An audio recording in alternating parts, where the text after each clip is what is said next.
নিষিদ্ধ সংগঠন ছাত্রলীগ টাঙ্গাইল শহর শাখার সভাপতি মীর ওয়াসেরুল হক তানজিলকে ঢাকার উত্তরা দিয়াবাড়ি থেকে গ্রেপ্তার করেছে টাঙ্গাইল সদর থানা পুলিশ। সে বৈষম্যবিরোধী ছাত্র আন্দোলনের ৬টি মামলার এজাহার নামীয় আসামি। তন্মধ্যে ২টি হত্যা মামলা রয়েছে। তার পিসিপিআর যাচাই করে পূর্বের আরও 10টি মামলার তথ্য পাওয়া যায়। বেলা ১টায় তানজিলকে টাঙ্গাইল ম্যাজিস্ট্রেট কোর্টে হাজির করা হয়। পুলিশের আবেদনের ভিত্তিতে ৫ দিনের রিমান্ড মঞ্জুর করেন আদালত।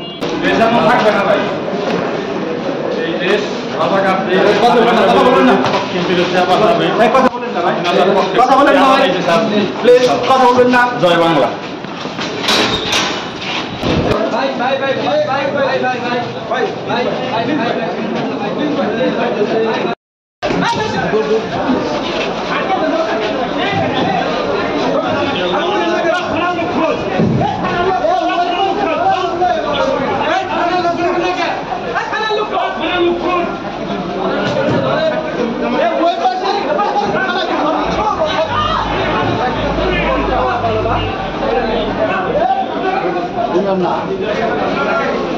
শহর ছাত্রলীগের সব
ভাই নাম কি আপনি নাম কি আমার বাল এ নাম কি নাম বলেন না নাম এ তাদের গাড়িটা ঘুরা দাও সাথে ঘুরা দাও ভাই নাম বলেন ভাই